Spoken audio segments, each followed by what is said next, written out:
Now I am giving you the video number part 2 of magnetic particle inspections, though there will be something common from the other text which I had given earlier, paragraph, lines, sentence, figures. It is your view how to study and what to study and where to study. There is no any objections, and it may be repeatedly written in this video also, said also, and figures and all lines and sentence may be repeated, and it was not easy to shortlist these all things because everything was very much necessary to read. So if you understand my problem or understand me, then you will go through this video. There may be many things common, but maybe something new also. You go, you will find many things understand to get through your exams and knowledge. Now, since I have not lived any book till now, however, some books may not be available with me, but I tried my best. If I will get those books, I will be giving you in my video. For this only, in magnetic particle inspection, I am giving you something which may be left from those discussions earlier. Now, the magnetic particle inspection. In this magnetic particle inspection is a method of detecting invisible cracks and other defects in ferromagnetic materials such as iron and steel. This method of inspection is a non-destructive test, which means it is performed on the actual part without damage to the part. It is not applicable to non-magnetic materials. In rapidly rotating, reciprocating, vibrating and other high stressed aircraft parts, small defects often develop to the point that they caused complete failure of the part. Magnetic particle inspection has proved extremely reliable for the rapid detection of such defects located on or near the surface. In using this method of inspection, the location of the defect is indicated and the approximate size and shape are outlined. The inspection process consists of magnetizing the part and then applying ferromagnetic particles to the surface area to be inspected. The ferromagnetic particles in bracket indicating medium may be held in suspension in a liquid that is flushed over the part. The part may be immersed in the suspension liquid or the particles in dry powder form may be dusted over the surface of the part. The wet process is more commonly used in the inspection of aircraft parts. If a discontinuity is present, the magnetic lines of force will be disturbed and opposite force will be exist on either side of the discontinuity. The magnetized particles thus form a pattern in the magnetic field between the opposite poles. This pattern, known as indications, assumes the approximate shape of the surface projection of the discontinuity. A discontinuity may be defined as an interruptions in the normal physical structure or configuration of a part, such as crack, forging, lap, seam, inclusions, porosity, and the like. A discontinuity may or may not affect the usefulness of a part. Now, development of indications. When the discontinuity is in a magnetized material is open to the surface and a magnetic substance in the form of an indicating medium is available on the surface, the flux leakage at the discontinuity tends to form the indicating medium into a path of higher permeability. In bracket, permeability is a term used to refer the ease with which a magnetic flux can be established in a given magnetic circuit, which I have discussed earlier as a definition of this permeability. Because of the magnetism in the part and the adherence of the magnetic particles to each other, the indication remains on the surface of a part is in the form of an approximate outline of the discontinuity that is immediately below it. The same action takes place when the discontinuity is not open to the surface. But since the amount of flux leakage is less, fewer particles are held in place and a fainter and less sharply defined indication is obtained. If the discontinuity is very far below the surface, there may be no flux leakage and therefore no indication on the surface. The flux leakage at a transverse discontinuity is shown in the figure.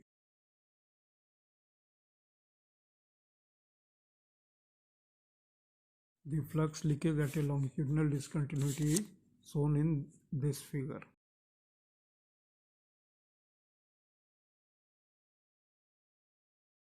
Types of discontinuities disclosed. The following types of discontinuities are normally detected by the magnetic particle test: cracks, laps, seams, cold surds, inclusions, splits, tears, pipes and voids. All this may affect the reliability of parts in service. Cracks, splits, bursts, tears, seams, voids and pipes are formed by an actual parting or rupture of the solid metal. Cold surds or laps are folds that have been formed in the metal, interrupting its continuity. Inclusion are foreign material formed by impurities in the metals during the metal processing stages. They may consist, for example, of bits of furnace lining picked up during the melting of the basic metal or the other foreign constituents. Inclusion interrupt the continuity of the metal because they prevent the joining or welding of adjacent faces of the metal. Now, preparation of parts for testing.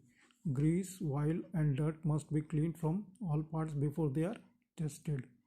Cleaning is very important since any grease or other foreign material present can produce non-relevant indication due to magnetic particles adhering to the foreign material as the suspension drains from the part.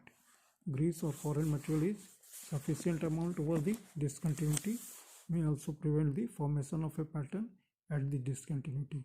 It is not advisable to depend upon the magnetic particle suspensions to clean the part. Cleaning by suspension is not thorough, and any foreign material to remove from the part will contaminate the suspension, thereby reducing its effectiveness. In the dry procedure, thorough cleaning is absolutely necessary. Grease or other foreign materials would hold the magnetic powder, resulting in non-relevant indication and making it impossible to distribute the indicating medium evenly over the part surface. All small openings and wire holes leading to internal passages or cavities should be plugged with paraffin or other suitable non-abrasive material. Coatings of cadmium, copper, tin and zinc do not interfere with the satisfactory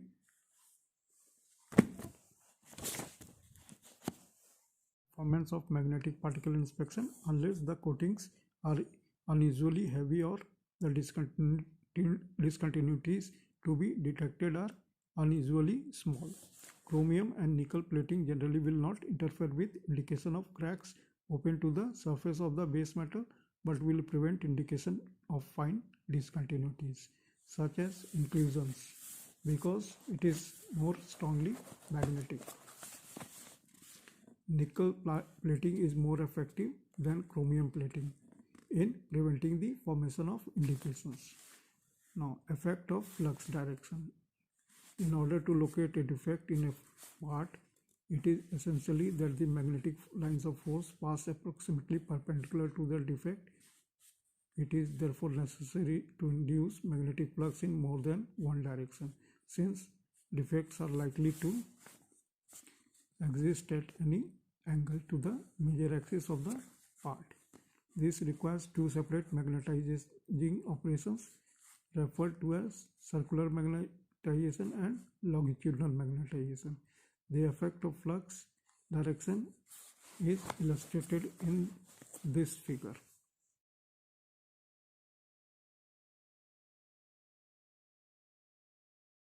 Circular magnetization is the inducing of a magnetic field consisting of a concentric circles of force about and within the part by passing electric current through the part.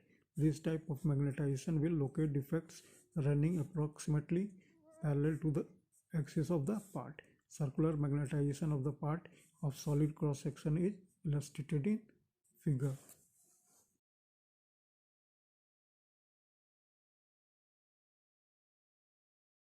Each head of the magnetizing unit is electrically connected to a push button control. So that when contact is made, the magnetizing current passes from one head to the other through the part. Now this figure I am giving you, which illustrates circular magnetization of a hollow part by passing the magnetizing current through a conductor bar located on the axis of the part.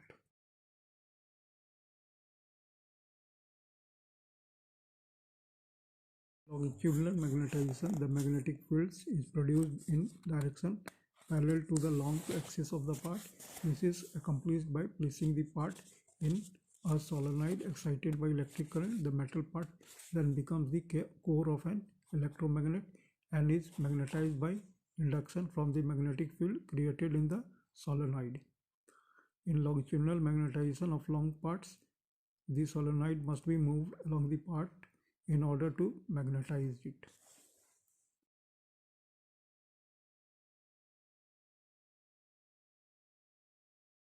This is necessary to ensure adequate field strength throughout the entire length of the part.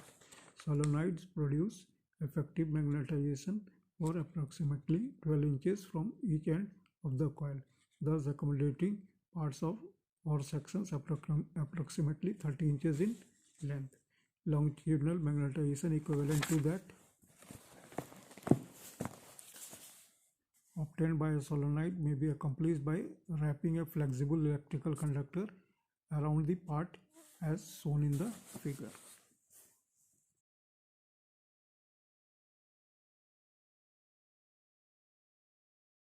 So this method is not convenient. It has an advantage that the coils conform more closely to the shape of the part, thus producing somewhat more uniform magnetizations. The flexible coil method is also useful for large or irregularly shaped parts for which standard solenoids are not available. Now, effect of flux density. What is the effect of flux density? Come to know that the effectiveness of the magnetic particle inspection also depends on the flux density or field strength at the surface of the part when the indicating medium is applied. As the flux density in the part is increased, the sensitivity of the test increases because of the greater flux leakages at discontinuities and resulting improved formation of magnetic particle patterns. Excessively high flux densities, however, may form non-relevant indications, for example, patterns of the grain flow in the material. This indication will interfere with the detection of patterns resulting from significant discontinuities. It is therefore necessary to use a field strength high enough to reveal all possible harmful discontinuities, but not strong enough to produce confusing non-relevant indications. Now, magnetizing methods. When a part is magnetized, the field strength in the part increases to a maximum for the particular magnetizing force and remains at the maximum as long as the magnetizing force is maintained. When the magnetizing force is removed, the field strength decreases to a lower residual value depending on the magnetic properties of the material and the shape of the part. These magnetic characteristics determine whether the continuous or residual magnet method is used in magnetizing the part. In the continuous inspection method, the part is magnetized and the indicating medium applied while the magnetizing force is maintained. The available flux density in the part is thus at a maximum. The maximum value of flux depends directly upon the magnetizing force and the permeability of the material of which the part is made. The continuous method may be used in practically all circular and longitudinal magnetization procedures. The continuous procedures provides greater sensitivity than the residual procedure. particularly in locating subsurface discontinuities. The highly critical nature of aircraft parts and assembly and the necessary for subsurface inspection in many applications have resulted in the continuous method being more widely used. In as much as the continuous procedure will reveal more non-significant discontinuities than the residual procedures. Careful and intelligent interpretations and evaluation of discontinuities revealed by the procedures are necessary. The residual inspection procedures involves magnetization of the part and application of the indicating medium after the magnetizing force has been removed. This procedure relies on the residual or permanent magnetism in the part and is more practical than the continuous procedure when magnetization is accomplished by flexible coils wrapped around the part. In general, the residual procedure is used only with steels which have been heat treated for staged application. Now, identifications of indications.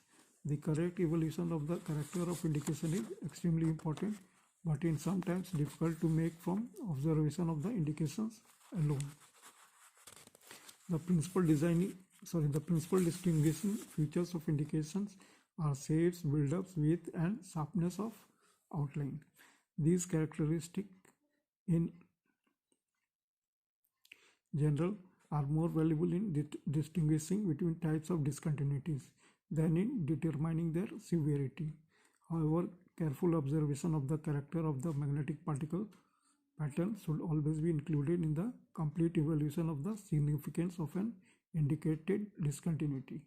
The most readily distinguished indications are those produced by cracks open to the surface. This discontinuity includes fatigue cracks, heat treat cracks, shrink cracks in welds and castings, and grinding cracks. Fatigue cracks give sharp, clear patterns, generally uniform and unbroken throughout their length and with good build-up. They are often jagged in appearance as compared with the straight indication of a seam and may also change direction slightly in localized area. Figure which I am giving you illustrates a fatigue crack.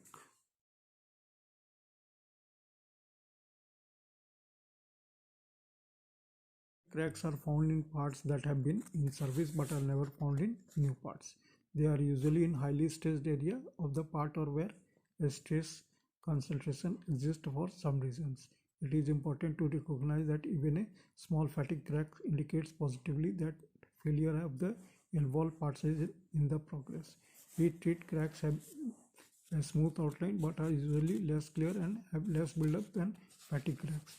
On these thin sections such as cylinder barrels, walls, heat treat cracks may give very heavy patterns. For this I will be giving you a figure.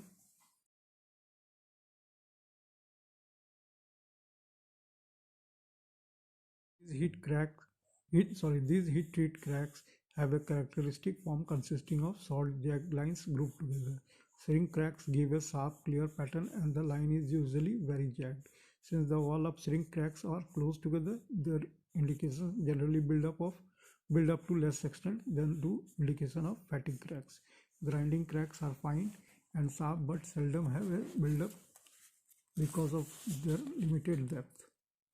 Grinding cracks vary from single line indication to a heavy network of lines. Grinding cracks are generally related to the direction of grinding. For example, the crack usually begins and continues at right angles to the motion of a grinding wheel, giving a rather symmetrical pattern. Indications of grinding cracks can frequently be identified by means of the relation. Indication of seams are usually straight, sharp and fine. They are often intermittent and sometimes have very little build-up.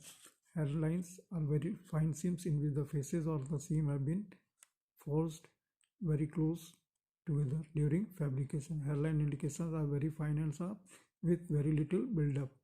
Discontinuities of this type are normally considered detrimental only in highly stressed parts.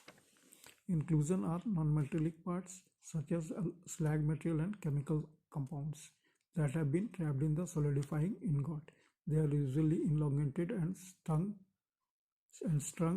out as the ingot in worked in subsequent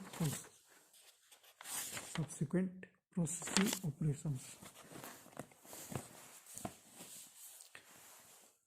Now, inclusion appear in parts in varying size and shapes from strangers easily visible to the eye to particles only visible under magnification in a finished part. They may occur as either surface or subsurface discontinuities. Indications of subsurface inclusions are usually broad and fuzzy. They are seldom continuous or even with an density throughout their length. Larger inclusions, particularly those near or open to the surface, appear more clearly defined. Close examinations, however, will generally reveal their lack of definition and the fact that the indication consists of several parallel lines rather than a single line. This characteristic will usually distinguish a heavy inclusion from a crack. When cavities are located considerably below the surface of the part, the magnetic particle test is not a reliable method of detecting them. If any indication is obtained, it is likely to be an indistinct and inexact outline of the cavity, with the magnetic substance tending to distribute over the whole area, rather than to outline clearly the boundary of the discontinuities. Defects of these types are detected more easily by radiographic procedures. Lapses may be identified by their form and location. They tend to occur at the ends of flash line of a forging. The indications are usually heavy and irregular. Islands and short branch indications usually break a lap indication of any length, and the scale included in the lap invariably gives fuzzy or small fern-like patterns stemming from the main indications. When an ingot solidifies, the distribution of the various elements or compounds generally is not uniform throughout the mass of the ingot. Marked segregation of some constituents may thus occur as the ingot is forced in and then rolled. These segregations are elongated and reduced in cross-section upon subsequent processing. They may appear as very thin parallel lines or bands known as banding. Segregation is the form of banding. Banding is sometimes revealed by magnetic particle inspection, particularly when high field strength are used. Banding is not normally considered significant.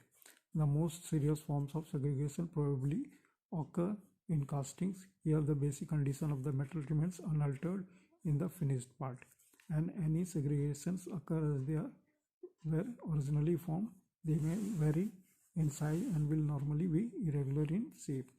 They may occur on or below the surface.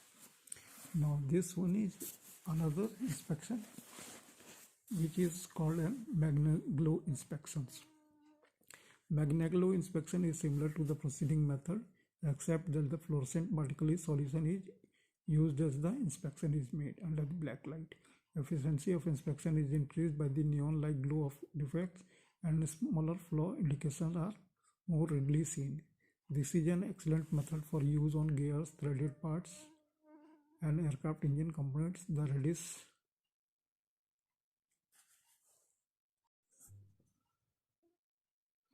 round liquid spray or bath that is used consists of Magnaglow paste mixed with a light oil at the ratio of 0.10 to 0.025 ounce of a paste per gallon of oil.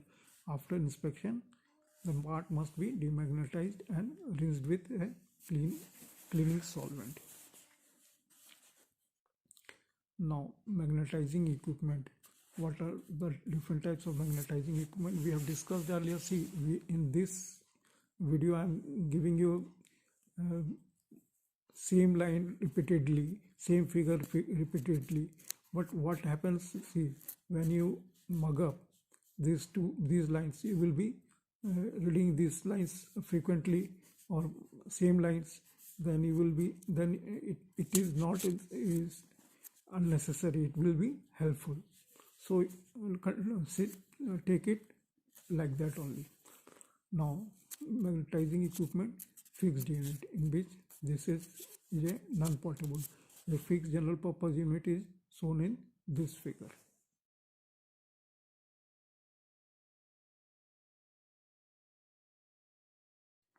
This unit provides direct current for wet, continuous or residual magnetization procedures. Either circular or longitudinal magnetization may be used, and it may be powered with rectified AC as well as DC. The contact heads provide the electrical terminals.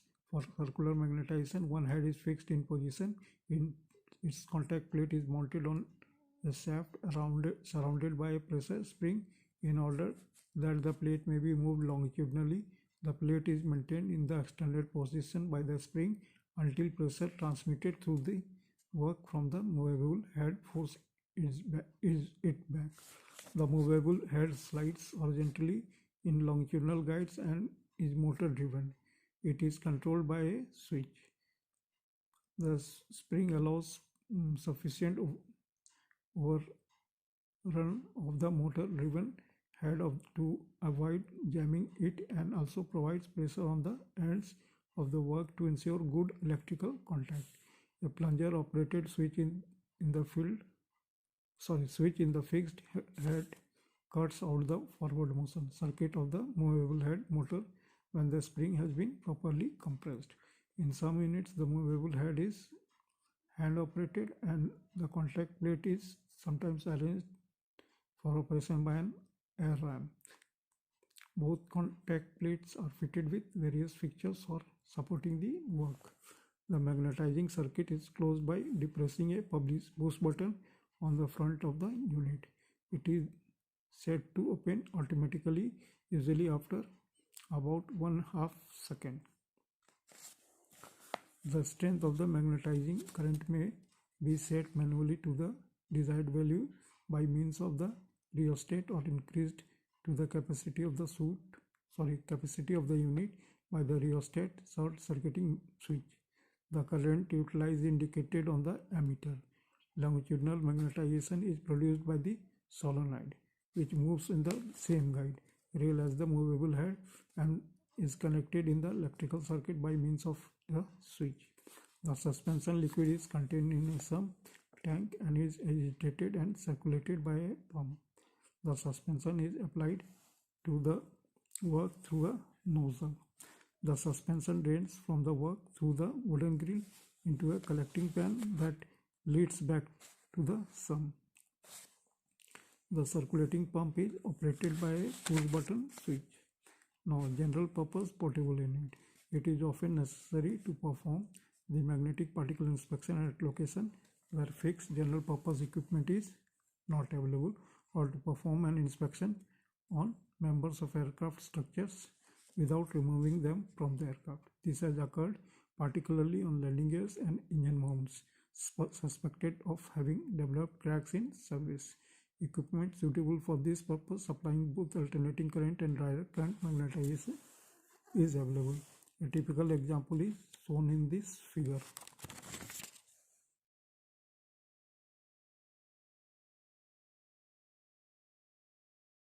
This unit is only a source of magnetizing and demagnetizing current and does not provide a means for supporting the work or applying the suspension. It operates on 200 volt 60 cycle alternating current and contains a rectifier for producing direct current when required. The magnetizing current is supplied through the flexible cable. The cable terminals may be fitted with rods as shown in the illustration, or with contact clamps. Circular magnetization may be developed by using either the prods or clamps. Longitudinal magnetization is developed by wrapping the cable around the part. The strength of the magnetizing current is controlled by an 8-point tap switch, and the length of time for which it is regulated by an automatic cutoff similar to that used in the standard general purpose unit. This portable unit also serves as a demagnetizer and supplies high amperage low voltage alternating current for this purpose. For demagnetization, the alternating current is passed through the parts and gradually reduced by means of a current reducer. In testing large structures with flat surfaces where current must be passed through the part, it is sometimes impossible to use contact clamps. In such cases, contact rods are used. Rods can be used with the standard general purpose unit as well as the portable unit. The part or assembly being tested may be suspended over the standard unit and the suspension hosed into the area. Excessive suspension drains into the tank. The dry procedure may also be used. Rods should be held firmly against the surface being tested. There is a tendency for high amperage current to cause burning at contact areas, but with proper care, such burning will usually be slight. For applications where rod magnetization is acceptable, slight burning is normally not objectionable. When it is desired to use cable with the standard general purpose unit as a source of power, a contact block is useful. This consists of a wooden block fitted at each end with copper plates spaced to receive the terminals of the cable. When the contact block is placed between the heads of a standard unit, the regular controls and timing switches of the unit can be used to regulate the magnetizing current. This provides a convenient way of connecting the cable to the source of power and eliminates the necessity for bolted connections. When magnetizing current is passed through a steel propeller blade for circular magnetization, it is possible to burn the blade tip if necessary precautions are not taken. This possibility can be avoided by the use of hinged clamp attached to the movable head of the inspection unit. The clamp is lined with the copper braid, which provides good electrical contact by conforming to the curvature of the propeller. Blade faces. These fixtures avoids electrical contact at the thin edge of the blade tip and eliminates high current intensities which may cause burning at the point. The butt end of the blade is supported by a plug mounted on the other end. Now, indicating mediums. The various types of indicating medium available for magnetic particle inspections may be indicated into general types: wet process materials and dry process materials. The basic requirement for an indicating medium is that it produces acceptable indication of discontinuities in parts. The contrast provided by a particular indicating medium on the background or part surface is particularly important. The colors must extensively used are black and red for the wet procedure and black, red and gray for the dry procedure. For acceptable operation, the indicating mediums must be high permeability and low retentivity. High permeability ensures that the minimum of magnetic energy will be required to attract the material to flux leakage caused by discontinuities. Low retentivity ensures that the mobility of the magnetic particles will not be hindered, that is, by the particles themselves becoming magnetized and attracting one another. The magnetic substance for the wet process is usually supplied in paste form. The red paste improves visibility on dark surface, although the exact amount of magnetic substance to be added may vary somewhat. The concentration of 2 ounces of paste per gallon of liquid vehicle has been found generally acceptable. The paste must not be dumped into the suspension liquid in the tank, since the unit agitator and pump cannot be depended on to do the mixing. The proper procedure for preparing a suspension is to place the correct amount of paste in a container and add small quantities of the suspension liquid, working each addition with a flat paddle until the paste has been diluted to a uniformly watery mixture, which can then be poured into the tank. It is important that new magnetic substance always be used in preparing suspensions. When the suspension becomes discolored or otherwise contaminated to the extent that the formation of magnetic particles patterns is interfered with, the unit should be drained, cleaned and refilled with clean suspension. Now, demagnetization. The permanent magnetism remaining after inspection must be removed by demagnetization operation if the part is to be returned to service. Parts of operating mechanism must be demagnetized to prevent magnetized parts from attracting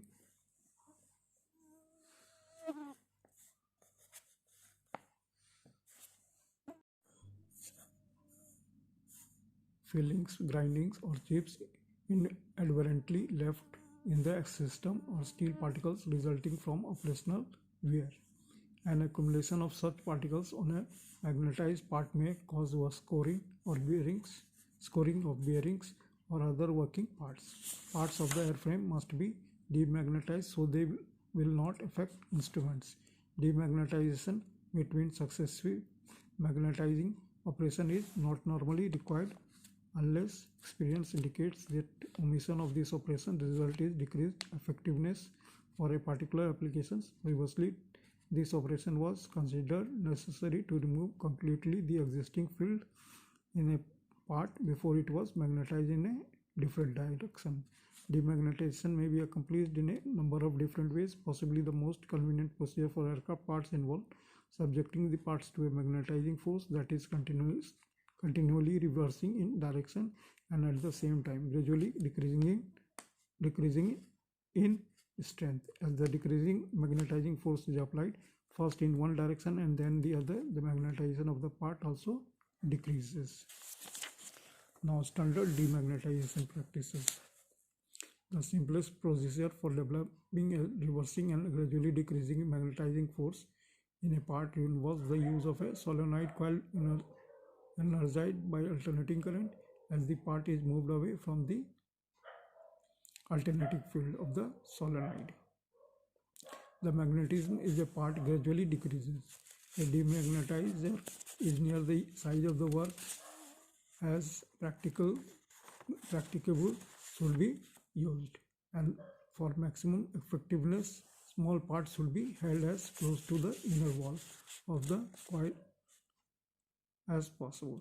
Parts that do not readily lose their magnetism should be passed slowly in and out of the demagnetizer several times and at the same time tumbled or rotated in various directions, allowing a part to remain in the demagnetizer with the current on accomplishes very little practical demagnetization. The effective operation in the demagnetization procedures is that of slowly moving the part out of the coil and away from the magnetizing field strength.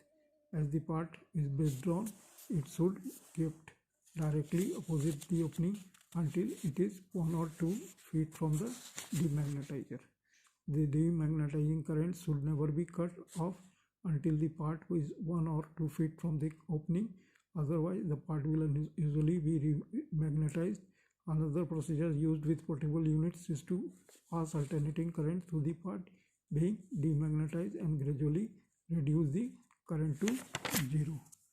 Here I would like to say, if there is any repeated words or sentence or lines and figures, you may neglect as your wish, or you may read twice so for your good knowledge, for betterment, and it's all upon you.